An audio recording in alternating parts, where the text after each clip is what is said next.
C'est Port des Alpes. On en reparlera bien sûr de cet instrument. Si tu peux juste couper le micro aussi en même temps que tu le poses, ça évite des interférences. Merci beaucoup d'avance. Voilà, donc ce Corps des Alpes, on retrouvera, qui était finalement une façon de se parler d'un bout à l'autre de la vallée. Je pense que vous nous en parlerez tout à l'heure. On pouvait se souffler comme ça certaines choses pour dire que tout va bien en chalet, t'inquiète pas. Voilà, on se voit demain.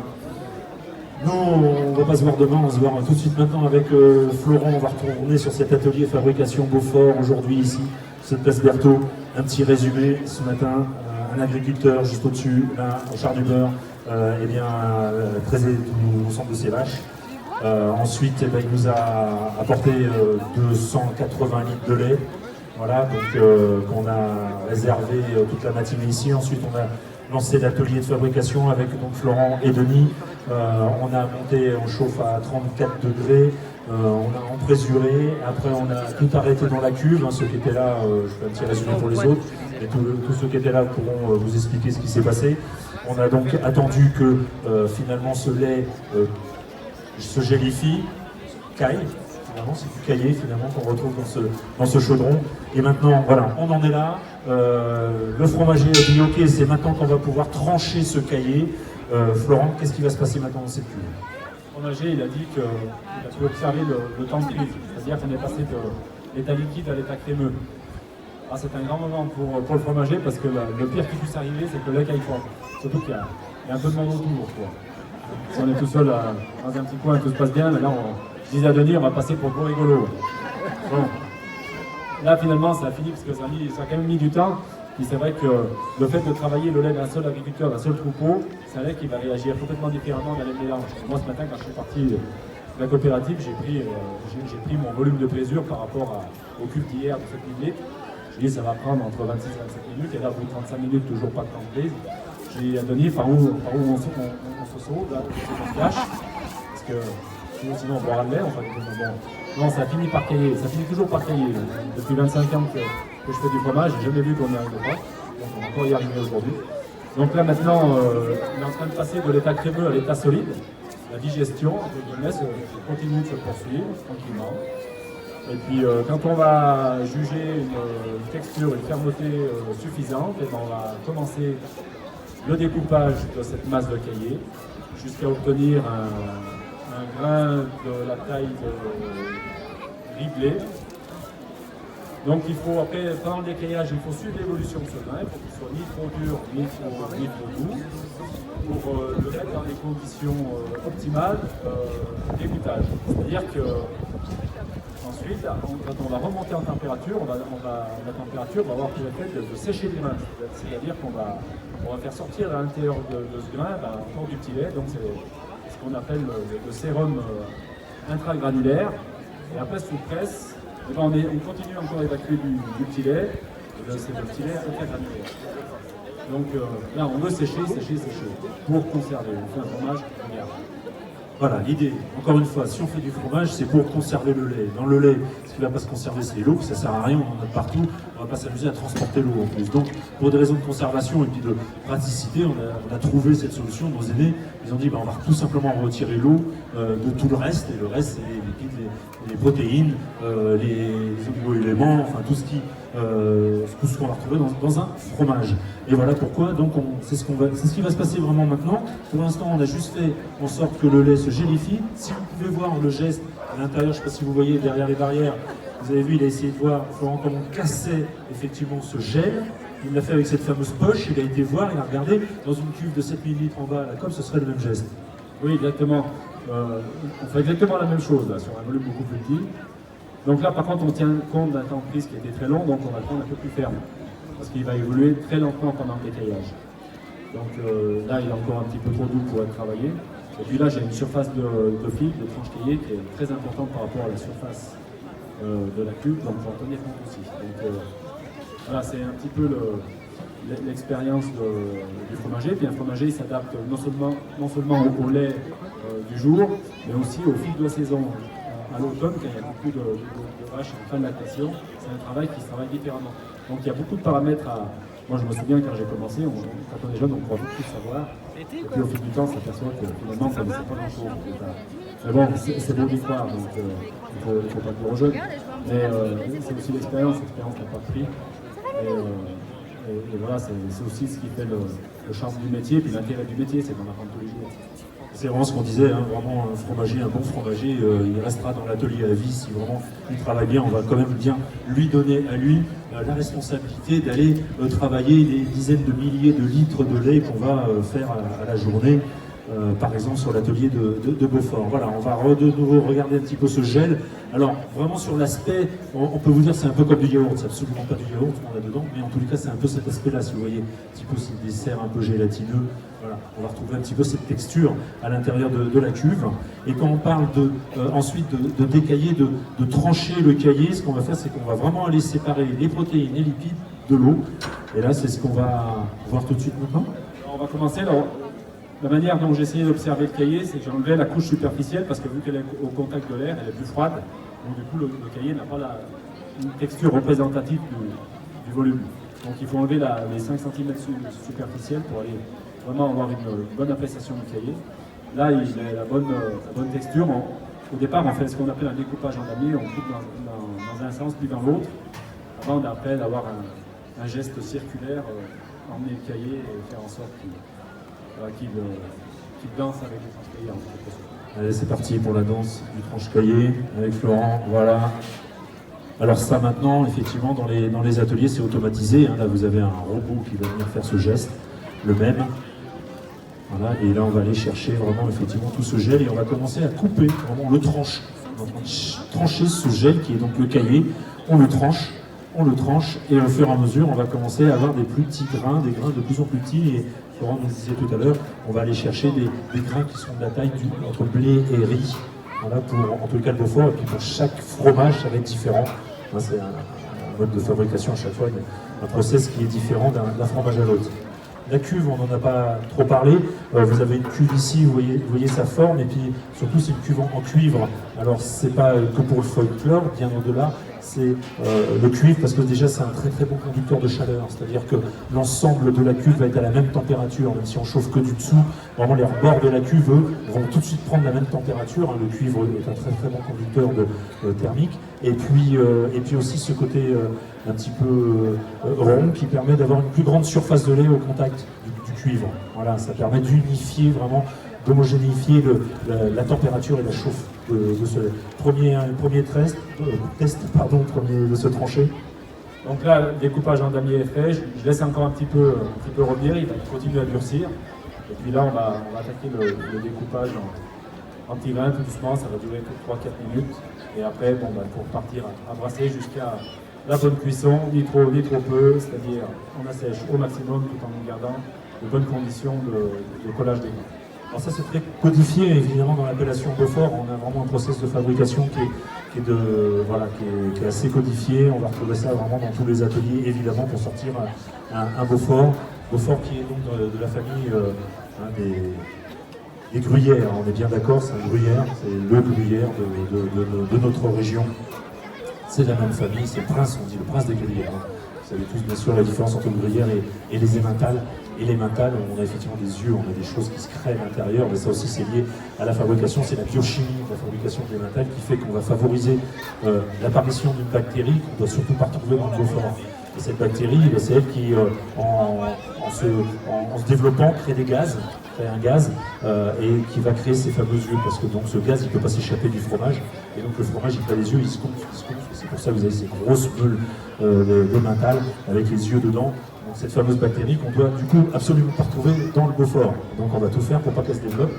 Et en l'occurrence, on va tout faire au niveau par exemple de l'affinage, où là il y a une façon d'affiner l'emmental qui n'est absolument pas la même que le Beaufort. On disait tout à l'heure, pour avoir une filière vraiment d'excellence, il faut de très bons producteurs, il faut de très bons éleveurs. On disait déjà, il faut des animaux effectivement qui sont suivis génétiquement et qui sont effectivement dans le top de ce qu'on peut trouver chez les Tarines et les Abondances. Il faut après des très bons éleveurs qui vont amener une très bonne qualité de lait, des agriculteurs qui vont particulièrement bien faire leur métier. Il ne faut pas que des germes effectivement apparaissent sur les mamelles des vaches. Et donc ça veut dire qu'à l'alpage, il y a des fois des manips à faire si c'est trop humide, si on laisse trop longtemps la treilleuse au même endroit, c'est des choses qui peuvent se développer. Donc c'est vraiment un travail très exigeant. Le lait est contrôlé, le lait voilà, à différents niveaux du coup de rémunération selon la qualité du lait que veut fournir l'agriculteur. Et puis après, il y a bien sûr, on en est là aujourd'hui, là pour l'instant, on a tout le travail du fromager. Une fois qu'il a tout ce produit d'excellence, qui est ce lait, des tarines et des abondances, il y a énormément de gens qui ont travaillé en amont pour lui amener un lait de toute grande qualité fromagère, encore une fois. Et donc maintenant, c'est à lui de savoir le transformer, le travailler pour pouvoir fournir après la fineur et bien la responsabilité du produit fini. Vous voyez, c'est vraiment toute une chaîne, tout un travail et qui aujourd'hui, on voit de plus en plus de jeunes qui s'intéressent toujours à cette filière parce que c'est vraiment une filière de grande qualité et où on valorise vraiment cette filière et les gens qui y travaillent. C'est un très joli travail. On disait tout à l'heure, par exemple, les agriculteurs, c'est eux qui nous entretiennent aussi les alpages. Si vous avez des alpages qui sont si bien entretenus, c'est parce que ces alpages, c'est un lieu de travail. C'est un endroit où des gens vont pour justement faire peut-être leurs animaux, leurs troupeaux. Ils vont monter comme ça au fur et à mesure de la saison. On va commencer à la montagnette dans un premier temps, puis au fur et à mesure que l'herbe pousse en hauteur, on va monter jusqu'à 2000-2500 mètres d'altitude selon les régions et les alpages. Et là, une fois que le troupeau il aura mangé en haut, on va commencer à redescendre, et puis au fur et à mesure comme ça, on va revenir jusqu'à l'écurie. Et puis pendant ce temps-là, pendant que les bêtes sont là-haut, et nous on va faire le foin en bas. C'est-à-dire que sur la partie basse de la ferme, dans les vallées, finalement les fonds de vallée, on va aller faucher et on va aller effectivement faire le foin, on va faire les fenaisons pour pouvoir nourrir les animaux l'hiver. Parce que sur la zone Beaufort, en cahier des charges, on n'a pas le droit, ou en quantité en tous les cas très raisonnée et réglementée, d'importer du foin d'une zone extérieure. Bon, alors quand vraiment il y a des problèmes, des saisons climatiques qui ne permettent pas de faire le tour, de nourrir l'ensemble du troupeau l'hiver avec notre propre production de foin, et ben là on va aller chercher effectivement du foin à l'extérieur, mais ça c'est vraiment réglementé, c'est codifié, et donc on va, en plus qu'on est en train de travailler à l'alpage, on va aller faire des foins l'été en bas pour nourrir le troupeau l'hiver. Voilà, on va faire des regains en ce moment, on est en plein regain pour certains agriculteurs, c'est-à-dire qu'on va les recouper une deuxième fois, voire même une troisième fois des fois. Pour essayer d'avoir effectivement assez de nourriture pour l'hiver, pour le troupeau. Puis après l'hiver, nos agriculteurs, ils ont souvent plusieurs activités. On va les retrouver après, généralement, en station. Il y a certains agriculteurs qui, le matin de bonne heure, à 4h30, 5h, font la traite. Et puis après, vous les retrouvez, effectivement, ils ont la veste rouge, par exemple, le moniteur à l'école de ski. Ils passent toute leur journée à donner des cours de ski. Puis après le soir, hop, ils ont fait de la veste. Et puis de remettre l'atelier en marche en bas, pour, à la ferme en tout cas, l'écurie, pour faire la traite du soir. Voilà, donc ça c'est vraiment une multi-activité, c'est des gens qui n'ont pas leurs heures de travail et qui nous permettent effectivement de maintenir cette filière. Alors, ça y est, on a considéré que, alors je ne sais pas si vous arrivez à voir aussi de loin, maintenant c'est granuleux. On n'a plus ce fameux gel qui était comme un yaourt, c'est absolument pas un yaourt, mais juste pour vous donner cette idée, pour que vous puissiez imaginer ce qu'il y avait, ce fameux gel. Donc on était passé d'un aspect liquide du lait à un aspect solide, gélifié, et maintenant on a séparé, ça y est, on a commencé à séparer. La matière qui nous intéresse, qu'on va conserver, c'est ce qui va faire qu'on va pouvoir se nourrir après tout l'hiver avec le lait qu'on aura produit l'été, en faisant ce fromage, c'est l'objectif, c'est encore une fois la conservation du lait. Voilà, et on va donc avoir des grains qui sont effectivement entre le blé et le riz. Voilà, Florent vous fait voir, si vous voulez voir, ces fameux grains à l'intérieur. Voilà, ça c'est le cahier. Et on est en train de le séparer maintenant du lactosérum. Ce qui va rester, c'est le fameux petit lait. Je ne sais pas si vous avez entendu parler. Ce petit lait qu'on peut encore valoriser derrière. On va pouvoir en faire du sérac. On nous en fera après du sérac avec. C'est-à-dire qu'on va encore aller chercher les dernières protéines, les dernières matières grasses qui restent dans ce lactosérum. On va encore éliminer tout le sucre. Et on va conserver ces fameuses dernières protéines. Et on va en faire un fameux sérac. Vous en avez, je crois, en vente à la coopérative. Ça peut se manger avec de la confiture, avec du sel poivre, et on vous en fera manger dans le stand. De toute façon, un peu plus loin du club du sport, on a mis les animaux. Voilà, j'ai raconté plein de choses. Qu'est-ce que j'ai dit comme bêtises? Pas trop de bêtises. C'est vrai que après, quand on aura sorti le fromage, on va récupérer donc le petit lait dans lequel on fera le sérac. Alors, le sérac vient du nom de la protéine sérique, qui est une protéine qui ne coagule pas sous l'effet de la présure. Si on aurait été capable de l'incorporer dans le fromage, on l'aurait fait. Ça aurait fait un peu plus de rendement, mais ça ne marche pas. Par contre, c'est une très très bonne protéine. Le sérac, c'est un petit peu la consistance du blanc d'œuf et un peu les mêmes propriétés. Donc c'est pas gras, c'est une très bonne protéine, notamment pour les sportifs en raffole. Donc voilà, C'est vraiment un produit, un sous-produit du Beaufort qu'il est important de mettre en avant. Aujourd'hui, dans la zone Beaufort, le petit lait, le sérum, petit lait ou sérum, c'est la même chose. Hein. Et, donc écrémé, il reste 6 à 7 grammes de matière grasse par litre de petit lait.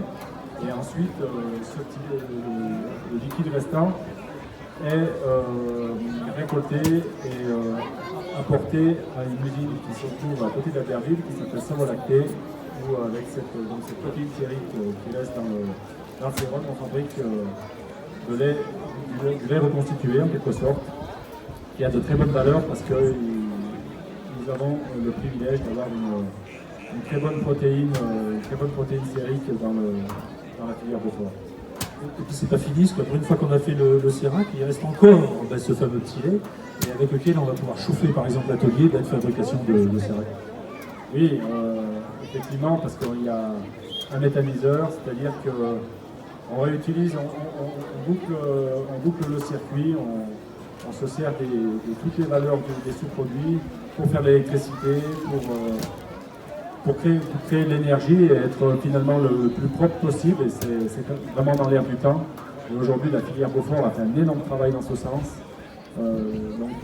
Du fait de limiter au maximum l'effet pollution pour arriver quasiment à néant. Voilà, c'est-à-dire qu'on va donc aller chauffer les ateliers avec le petit lait qu'on va méthaniser. Oui, donc là, on est vraiment au bout du fonctionnement et de la valorisation, encore une fois, de l'ensemble de ce produit, de ce lait qui est produit sur notre zone. On a aussi une valorisation aussi de la viande, sachez-le, vous avez un abattoir qui est dans la vallée de Beaufort, qui est géré aussi par la coopérative laitière, sous une autre forme, la Sica Viande. Et là, vous avez la possibilité effectivement d'acheter de la viande des animaux qui ont des animaux d'élevage. Ce n'est pas des vaches à viande, mais ça permet quand même encore une fois de valoriser aussi là le produit. Il faut savoir aussi que c'est des animaux, on a sur les animaux qui sont les fameuses usines à lait, on n'a pas le droit de prononcer le mot aussi, vous savez, les blancs et noirs. Là. Vous voyez, alors elles vont des fois, elles vont aller un veau et demi, je crois, en moyenne, et après elles vont à l'abattoir, parce qu'on considère qu'après elles sont de moins bonnes laitières. Ici, une vache, elle peut aller jusqu'à beaucoup plus longtemps, 6, 7, 8 ans, 10 ans, 12 ans, une vache. À combien on peut amener 15 ans, 20 ans? Au moins 15 ans, oui, même. Alors, autrefois, bien sûr, aujourd'hui, malgré tout, la génétique, et puis il faut quand même qu'une vache produise un minimum de lait pour avoir sa place, entre guillemets, sur l'exploitation, mais c'est pas rare d'avoir des vaches de 15 ans aujourd'hui sur les fermes. Dans toutes les fermes, il y a des vaches de 15 ans. Donc, et puis c'est dur pour séparer, c'est ce qu'il faut souligner. Quand on est un véritable éleveur, on aime toutes ces vaches de la même manière, parce que le véritable éleveur, il va vous dire, vous aimez tous vos enfants pareils ou pas. Donc là, c'est un peu la même chose. On ne peut pas y oublier. Et puis donc, c'est difficile de se séparer d'une bête qu'on a depuis 15 ans sous le toit de la ferme. Et c'est ça la beauté du métier, on en oublie un petit peu les difficultés. Voilà, on dit que quand on est passionné, on ne travaille jamais. Voilà, effectivement, c'est des passionnés, hein, les agriculteurs. Encore une fois, vous pouvez aller les voir, il y avait les instants Beaufort, le prochain, je ne sais plus quand est-ce que c'est. Je crois que c'est la semaine prochaine, mais j'ai plus la date en tête. Vous pouvez aller chercher par exemple sur les réseaux, sur internet, vous tapez Instant Beaufort, c'est attention les enfants. Instant Beaufort, c'est des moments où la filière Beaufort vous permet d'aller découvrir justement les alpages, les alpagistes et les producteurs. Et c'est des moments très sympathiques, vraiment de rencontres et d'échanges avec les éleveurs. Regardez si le prochain, je crois que c'est la semaine prochaine, j'ai plus en tête vraiment la date. Il y en avait un mardi qui était super, c'était du côté du lac des Fées, là au-dessus du lac de Saint-Guérin. Vraiment une rencontre avec l'alpagiste là-bas, avec des animations, et là vous avez les professionnels de la filière qui vous accueillent.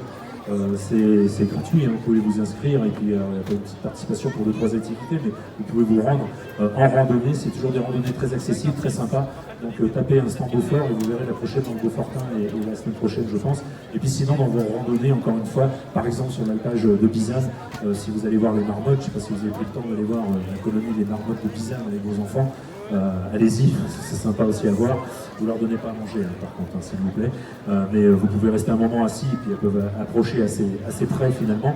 Vous verrez aussi les alpagistes, effectivement en train de travailler avec leur treilleuse. Une treilleuse qui a été d'ailleurs une treilleuse mobile, qui rend d'énormes services aujourd'hui, qui a été mise en compte par l'INRA.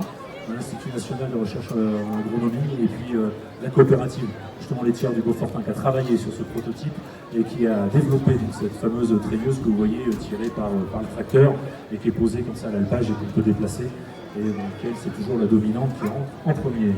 On en est où? On continue à brasser, à rallumer, donc ça veut dire que maintenant on va monter en chauffe. Oui, donc là on a commencé le chauffage. En général après le décaillage on attend à peu près 5 minutes avant de commencer le chauffage. Le grain sera fermé tout de suite. Et là on commence le chauffage tout doucement, donc on va essayer de passer de 34 à 40 degrés en une vingtaine de minutes. Là c'est plutôt longuet hein, la partie chauffage. Ça permet au fromager, bon, aujourd'hui on brasse manuellement, mais même dans le confort chez l'alpage aujourd'hui ils ont quand même un brasseur électrique. Ça leur permet de faire autre chose, d'aller à la cave, d'aller voir les fromages de la veille, et ainsi de suite. Donc là on va tout doucement, on va sécher le grain à l'intérieur du chaudron dans son liquide. Et le petit lait va devenir de plus en plus jaune, parce que tout simplement, on fait sortir du grain, on sèche les grains, et c'est plutôt bon signe quand ça décolore assez rapidement, et c'est le cas actuellement. Donc on comprend bien quand on dit qu'on va faire sécher le grain, on est toujours bien sûr dans le chaudron, on est toujours au milieu du petit lait. On va chauffer donc au fur et à mesure, on vient de nous dire jusqu'à 40, puis ensuite on montera à 54 degrés. Et c'est là qu'on sèche, c'est-à-dire en fin de compte sécher, c'est-à-dire qu'on fait transpirer finalement, pour que vous ayez bien cette vision en tête, que vous comprenez bien, on va faire transpirer tous ces petits grains de riz, ces grains de blé. Plus on va chauffer, plus ils vont avoir chaud, et donc plus ils vont perdre finalement de matière liquide, donc de petit lait. Et c'est là aussi où, encore une fois, même si c'est automatisé et qu'on va laisser chauffer, au bout d'un moment, deuxième intervention essentielle du fromager, c'est le moment où il va dire on arrête de chauffer et on soutire. C'est vraiment là aussi où on va avoir un fromager, un bon fromager qui va, sur une cuve encore une fois de 7000 litres au départ, prendre la bonne décision parce que derrière il va falloir effectivement que ces grains, que ce fromage se garde, donc il faut qu'il soit assez sec, on va le garder, et d'un autre côté il faut qu'il soit encore suffisamment humide pour que les grains s'agglomèrent les uns aux autres et que vous ayez cette pâte lisse. Voilà, quand vous mangez un Beaufort, vous n'avez pas de grains, vraiment tous les grains finalement se sont collés les uns aux autres, se sont agglomérés sous l'effet de la presse en l'occurrence, et donc c'est vraiment ce moment qui est décisif aussi pour un fromager. Oui, c'est beaucoup d'appréciation. C'est vrai qu'il faut sortir le plus sec possible, mais attention, le point le plus important de l'application, c'est quand même le décaillage, parce que c'est vraiment du décaillage qu'on va déterminer le potentiel d'égouttage du grain. C'est-à-dire que si en fin de décaillage, le grain est trop ferme, il va avoir du mal à s'égoutter. S'il est trop doux, il ne s'égoutera pas bien non plus. Ou alors on aura beaucoup de pertes en sérum, c'est-à-dire qu'on n'aura pas rentabilisé au maximum le rendement fromager. Donc malgré tout, le point crucial, c'est quand même vraiment le décaillage. Donc il faut vraiment être au point à ce niveau. Puis aujourd'hui, c'est facile de recadrer un fromager parce qu'on fait des analyses de résidus de matière grasse et de matière protéique dans le petit lait, et on voit tout de suite s'il y a trop de pertes ou pas. Ça s'analyse, c'est-à-dire qu'après ce petit lait, on va l'analyser. Tout s'analyse aujourd'hui, d'ailleurs c'est ce qui a permis d'évoluer, puis d'arriver à la valorisation qu'on a aujourd'hui, c'est en allant chercher le détail dans le détail. Et puis j'en profite pour revenir un petit peu sur ce que vous disiez Pierre il y a un instant. Alors, les premières machines à terre mobiles sont arrivées de mémoire dans les années 1975, donc effectivement avec l'INRA. Alors à l'époque, ce n'était pas des machines comme vous voyez aujourd'hui, c'est-à-dire que ce n'était pas des styles remorques, c'était des machines à terre sur transporteur. Un transporteur, c'est un petit camion, donc c'est sur un châssis. Les bêtes venaient sur le côté, mais c'était un peu plus compliqué pour faire. Malgré tout, c'était une évolution qui a sauvé les alpages, parce que de toute façon, en montagne, il n'est pas possible pour nous de traire à l'intérieur parce que les bâtiments n'étaient pas adaptés, il n'y avait pas suffisamment de place pour rentrer 60, 70 ou 80 vaches. Donc il fallait impérativement développer un outil de traite mobile, donc qui a été qui a permis de soulager encore une fois la pénibilité de l'homme. Aujourd'hui, oui, elles ont évolué un petit peu ces machines à terre mobiles, on appelle ça aujourd'hui des remorques. C'est-à-dire que c'est quand même plus facile à travailler pour le producteur parce que la bête rentre d'un côté et sort de l'autre. Elle ne peut pas échapper à, on va dire, à sorte à la tête. Que l'ancien système, il fallait quand même l'attraper, l'attacher. Aujourd'hui, on n'a même pas besoin d'attacher, elle est bloquée entre deux portes. Et en plus de ça, l'éleveur prêt à l'abri parce qu'il y a un toit au-dessus qui permet de mettre à l'abri le trayeur. Donc voilà, le matériel de montagne ne cesse d'évoluer, mais ce sont des évolutions qui coûtent cher. Donc c'est pour ça que malgré une valorisation du litre de lait qui est quand même relativement conséquente par rapport à ce qu'on peut voir sur d'autres secteurs, malgré tout le prix de ces machines est aussi nettement plus lourd que le matériel qu'on peut voir en plaine. Donc c'est impératif malgré tout de valoriser comme on valorise aujourd'hui pour assurer la motivation de notre filière agricole. Voilà, vous voyez, il n'y a rien de laissé au hasard. C'est vraiment très intéressant de connaître, d'apprendre cette filière Beaufort qui est vraiment un exemple. On disait, on part de l'éleveur, on parle de l'agriculteur, on va parler de lait, on va parler de fromager, on va parler qu'on va ensuite récupérer même ce petit lait, on va le métalliser. Enfin vraiment tout est pensé, tout est réfléchi. Vous entendez bien dans les propos de Florent, rien n'est laissé au hasard autour de cette filière. C'est quand même super important. Et puis tiens, prendre en compte aussi que là on a de producteurs qui maîtrisent cette filière. Ça aussi, c'est des exemples. On a d'autres exemples ailleurs de grands groupes d'agriculteurs qui vont vendre leur lait aux grands groupes et qui finalement vont pas pouvoir valoriser leur lait comme ils le souhaiteraient. C'est bien la misère de certains secteurs, de certains agriculteurs, certains éleveurs avec cette vente de lait qui finalement ne couvre pas leurs charges. L'intéressant aussi de cette filière, c'est que ce sont les producteurs eux-mêmes qui la gèrent, qui la dirigent, puisqu'ils sont tous adhérents à la coopérative laitière.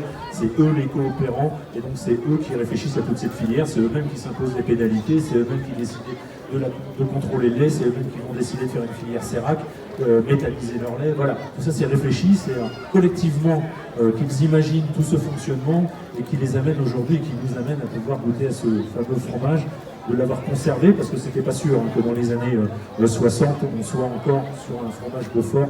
Il y avait vraiment énormément d'agriculteurs qui partaient, il y avait une désertification du milieu montagnard, et il a fallu vraiment non seulement créer des stations, c'est ce qui fait le plan montagne, c'est ce qui a permis aussi à tous les gens habitant ces régions de pouvoir effectivement trouver du travail chez eux. C'est vraiment ça l'origine aussi des stations de ski et du développement et du plan montagne, mais aussi toute la filière agricole, par exemple sur le Beaufortin, sur la zone Beaufort, et sur des autres zones où on a des fromages aussi de qualité en Savoie, qui ont permis aussi aux gens de continuer à quitter leur pays et continuer à le faire vivre et continuer à l'entretenir. En l'occurrence, on en parlait aussi sur les alpages. Oui, c'est bien de souligner toutes ces choses-là. Effectivement, il y a eu des années très difficiles pour la filière Beaufort, notamment les années 70, 65, 70, parce qu'il y avait tout à créer. Donc, la machine à thermobile n'existait pas encore, il n'y avait pas de route sur les alpages.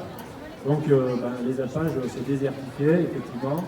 La valorisation du lait n'était pas ce qu'elle est aujourd'hui. En même temps, il y avait les usines en plaine qui évoluaient à grands pas. C'était attrayant pour nos citoyens de montagne. Et c'est vrai qu'il y a eu un moment où on a vraiment eu peur, enfin moi j'étais pas né, mais où ils ont vraiment eu peur pour la pérennité de l'agriculture dans cette zone de montagne. Et c'est grâce à pas mal une poignée de passionnés que tout est revenu. Ils ont mis beaucoup d'argent, beaucoup d'investissements. On peut remercier toutes les communes qui nous entourent. Pour aujourd'hui, sur la commune de Beaufort, on a pour habitude de dire qu'il y a plus de kilomètres de route de montagne que de route goudronnée. Et malgré tout, c'est ce qui permet au Beaufort d'exister, c'est ce qui nous permet d'être là aujourd'hui et puis de se régaler avec ce produit du terroir. Merci. Allez, on va continuer à chauffer. Pour combien de temps on passera au sous-tirage à peu près une évaluation, Florent? Dans à peu près comme ça, on avait dit quoi? On avait dit 14 heures, je crois. Ok, donc vous allez pouvoir donc bien sûr venir